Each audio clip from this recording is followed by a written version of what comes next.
Hey there, Luma. Did you see him? Yeah, him. That's the tiny ghost pattern. Isn't he cute? Well, I'm Denise from loomahat.com, and I'm gonna show you how to make one. Let's begin.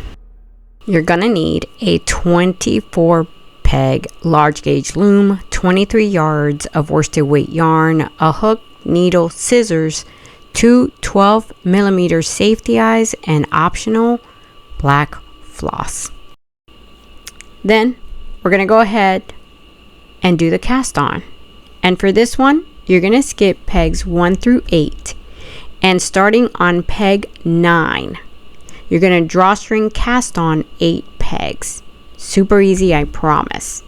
So you're gonna take your single strand of worsted weight yarn and secure it to the anchor peg. I'm gonna use a simple knot. You can use a slip knot if you're more comfortable. And go in whichever direction you feel more comfortable. Count off those 8 pegs. And when you get to peg 9, you're going to take the working yarn and you're going to put it behind that peg and in front of the next one, which is 10. And I made sure to mark my peg 9 so that you could clearly see where I'm starting. I'm in front of 10. I'm going to go behind 11. And now for those 8 pegs that I marked off, I'm going every other peg until I get to that last one, which I also marked off, and I'm going to turn around because we're going to be knitting flat for this section of the pattern. So here's the last peg after I counted off those 8 pegs, and now I turned around. I'm going to lay my yarn over a few of them. It doesn't matter how many, however you feel comfortable holding the yarn. And as you can see, those last 2 pegs, they only have 1 loop on them, so I won't be knitting those off. I'm going to start here and here and here. So every other peg, there's 2 loops. And I'm going to take that bottom loop over the top and knit off.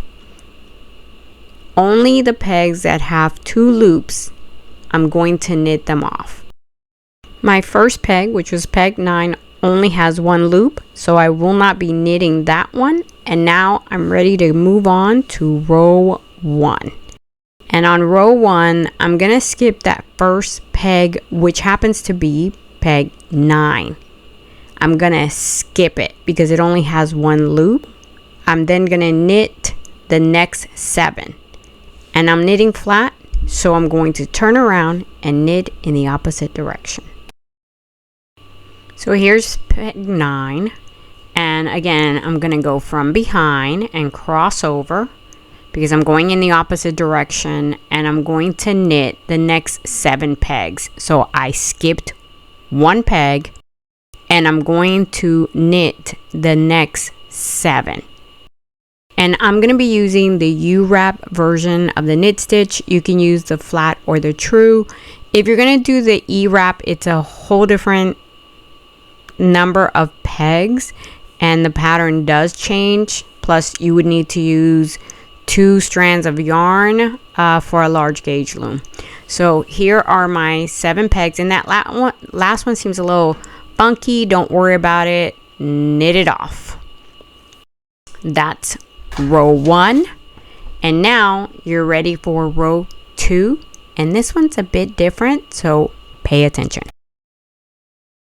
This time, before you start the row, you're going to increase by 1. You're going to be doing this on peg 17. So you're going to increase by 1 and then knit the row. This sounds a lot more complicated than it really is. I promise you can handle this. So you have the working yarn right here on this peg. You're going to increase by the empty peg which is next to it, it is peg 17.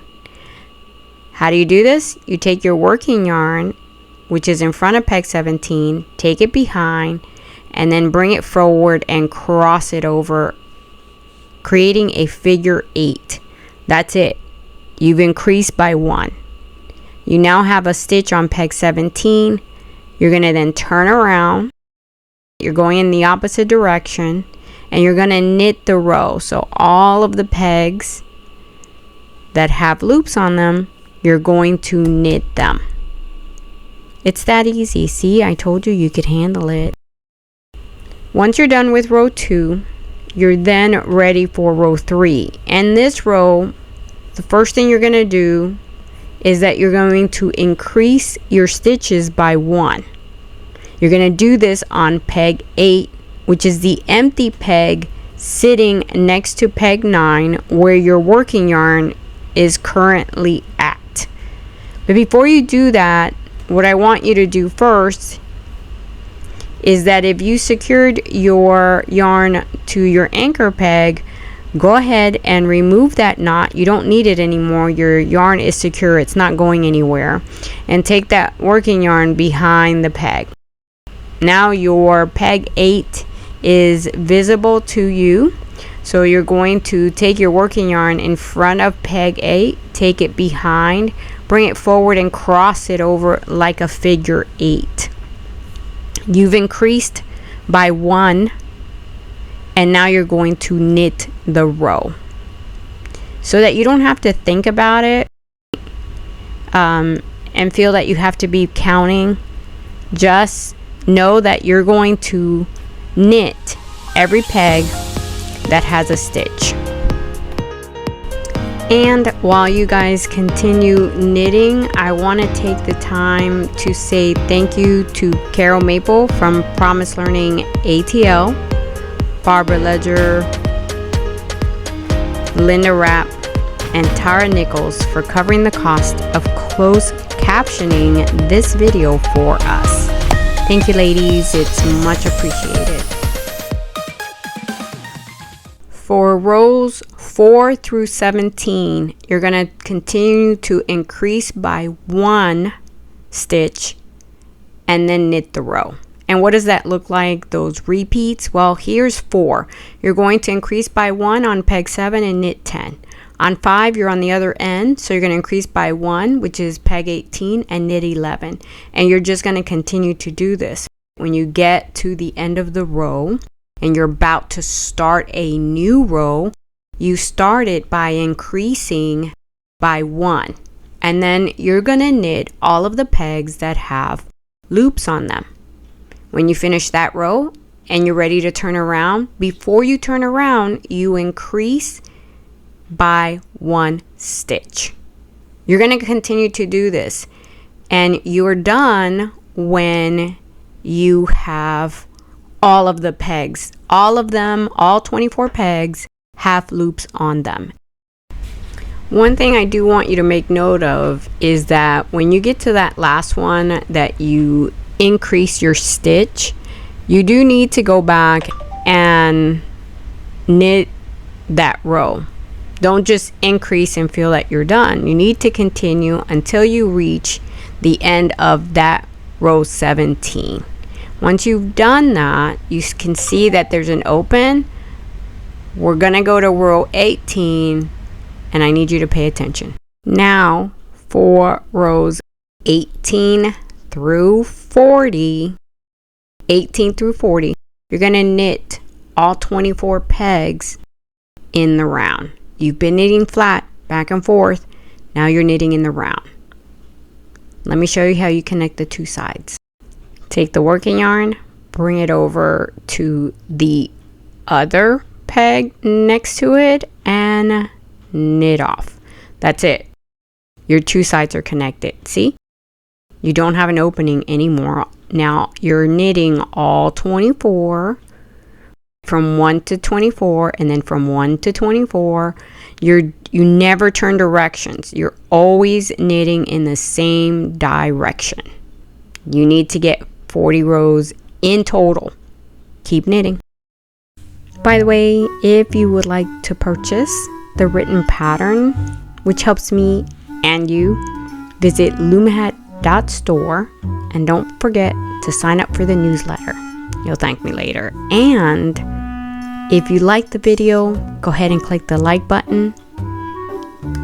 Don't forget to subscribe and tap the notification so you don't miss anything. And please, please, please share the video. All right, it's time to cast off, and we're going to use a hacked version of the drawstring cast off.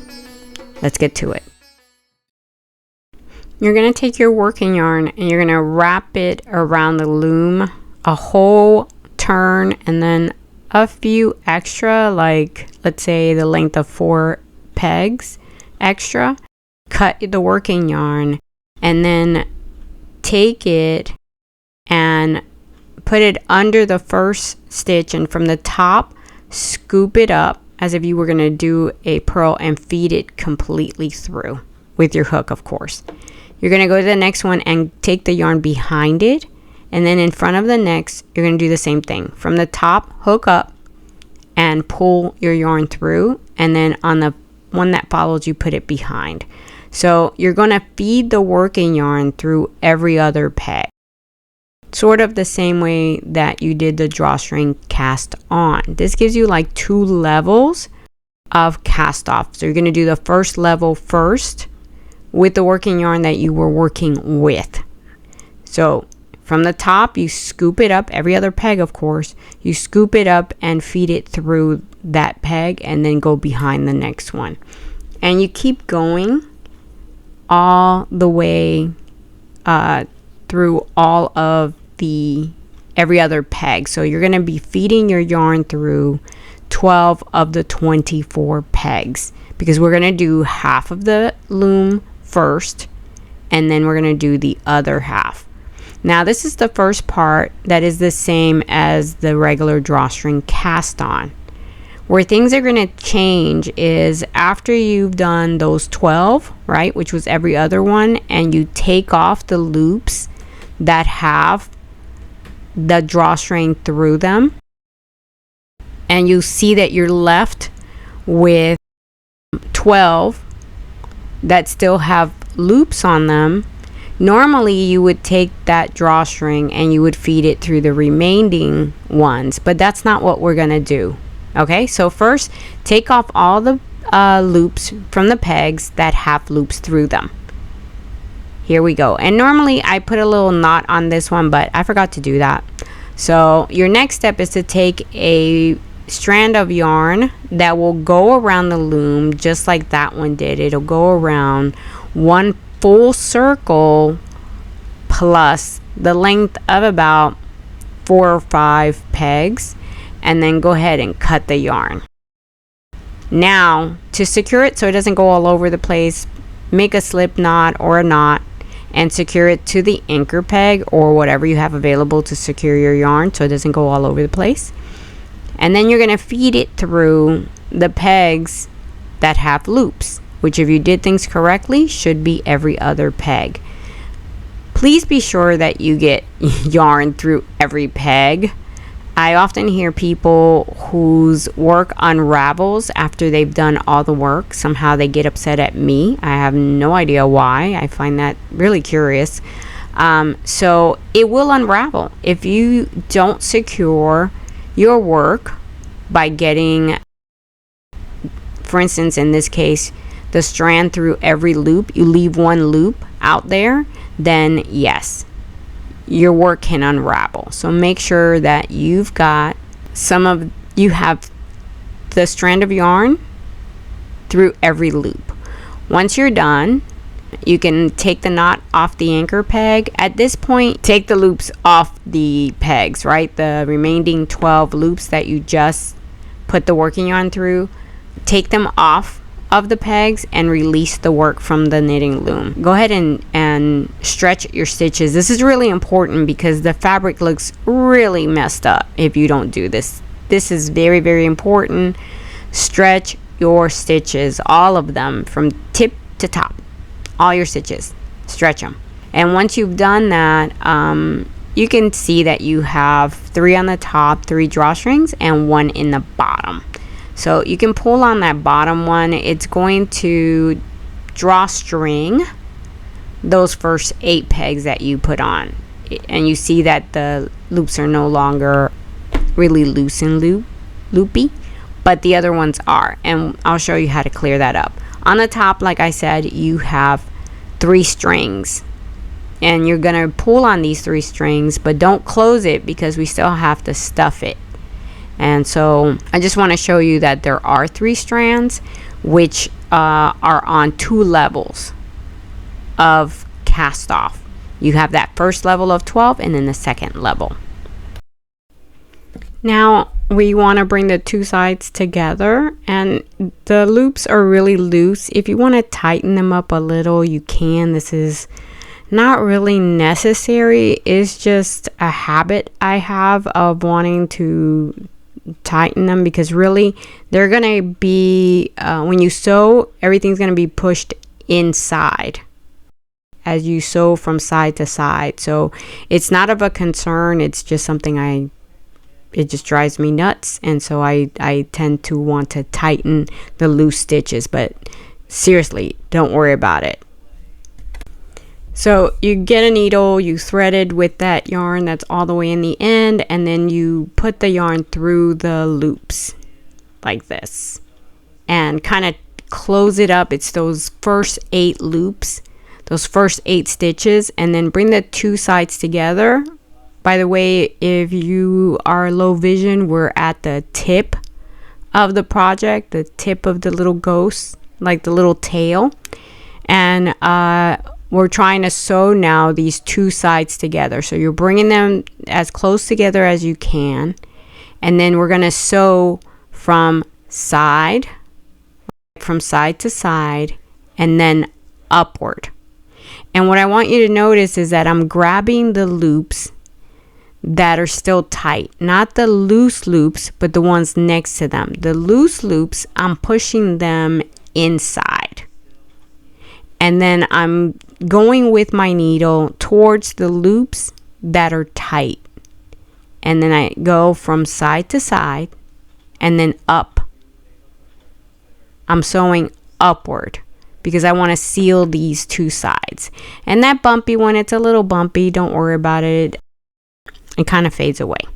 Personally, I like to go back. I'm all the way at the top, and now I'm going to start taking my needle downward, because if you look, you'll see that some of the loose loops, they show up very prominently, and I don't want to be able to see them. And so I take my needle after I've finished going upward.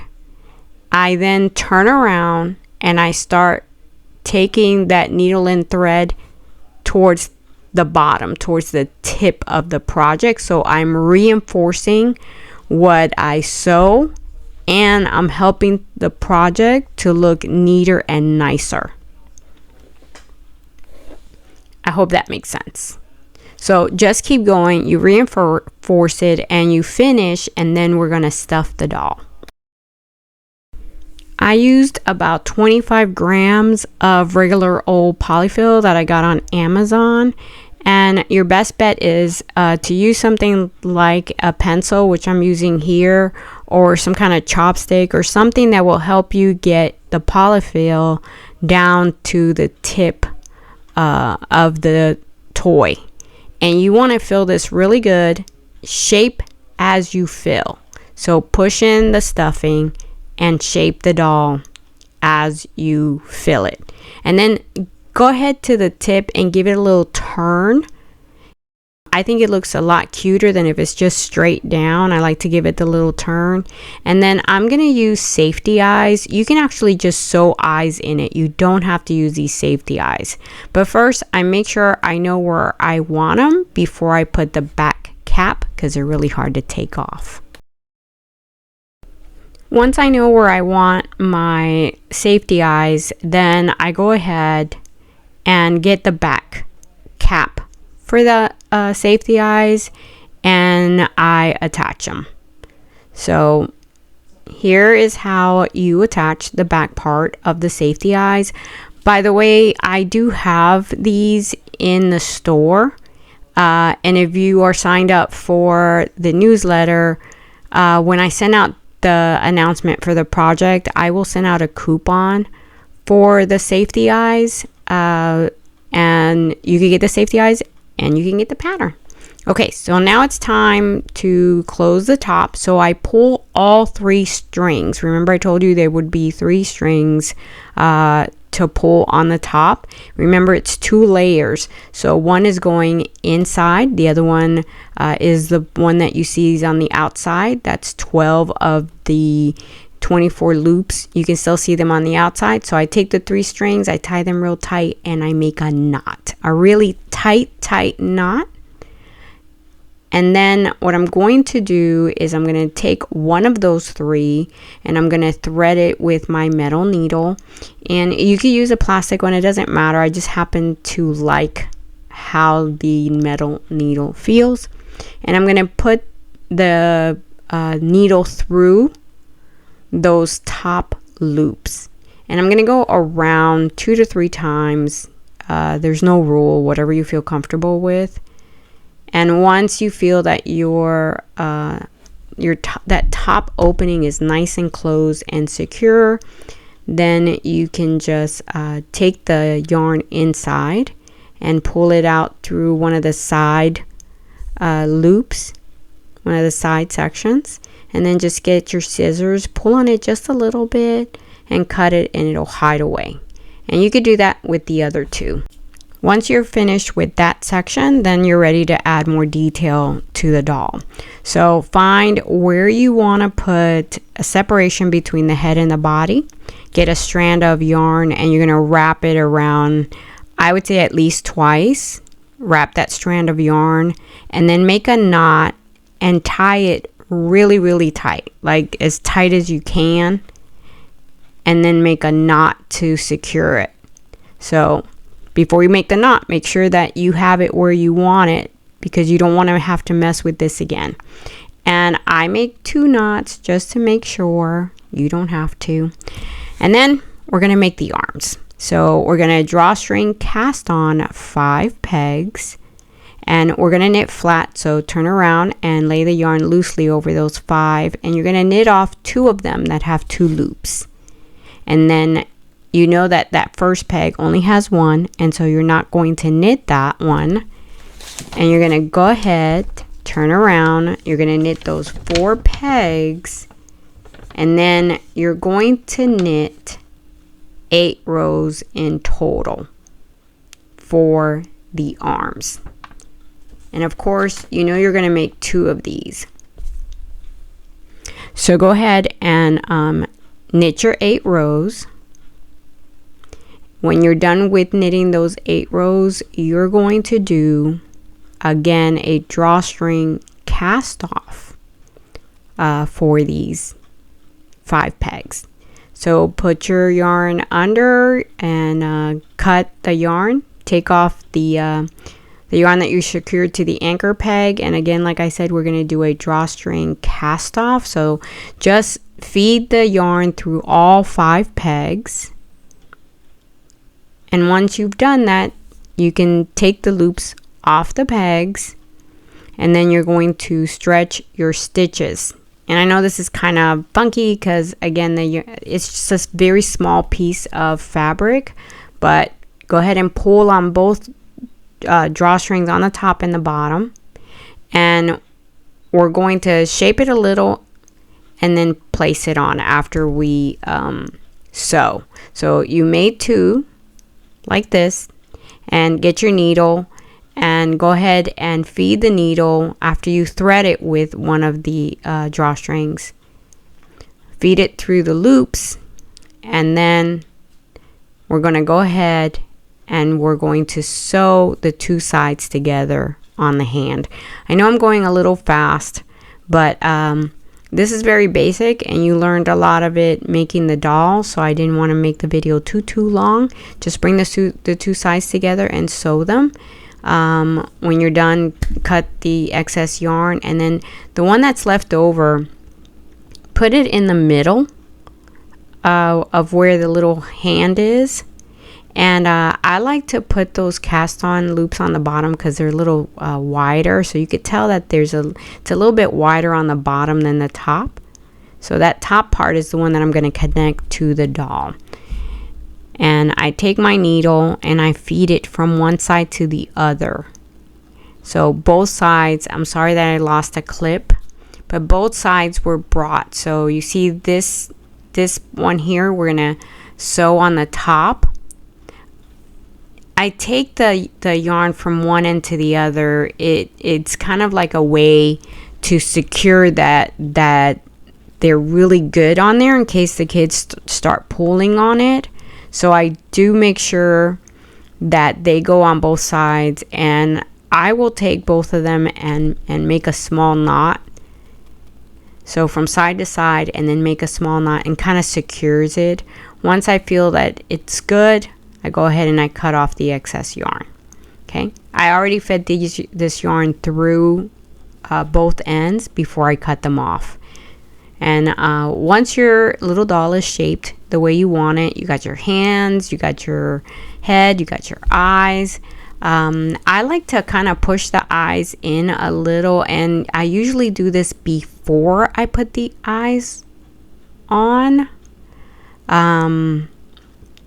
At least put it into the doll so I know where I want them. But this is how I push the eyes into the doll. It helps them give them more of a baby face. I don't know if that makes sense. I learned this during watching a video of a Waldorf doll. This is how they give them that baby look, is that you kind of push the eyes in using some sort of thread. And I like to put a little blush on mine. I think that makes them look extra cute. And then I'm gonna go ahead and I'm gonna add a little bow. You don't have to do this, that is optional. I just think it adds a little cuteness. So I make it nice and small since he's small. And I cut off the excess yarn. And I do want to give him a little mouth and some eyebrows. Now, if you want to give him a little O, which some people said they wanted, you can just cut a little bit of black felt or black fabric, cut it into that little O, and glue it to the doll's face. For me, I'm using some floss, and that is how I'm going to put the eyebrows and the mouth, and I'm going to make both of them black. So as you can see, I just use embroidery floss with a regular needle, and that's how I am adding the eyebrows over the, and excuse me if I don't say that right, for some reason it's one of those words I can't pronounce well. But anyway, so yeah, so I put those on with the floss for the eyebrows, and then I add the little mouth, both of them using the same floss. It's long enough, and then I just shape it, and I make sure I go through it at least 2 times. And then just bring it through the back, pull on it a little, and cut, and there you have it. And mine got a little extra, so I took that off. And there you go. See? That is a tiny ghost. And if you like this video, like I said, please don't forget to like it, subscribe, and visit the website at lumahad.store. Okay, Luma, watch more videos. And until next time, when you come back and loom with me again. Bye.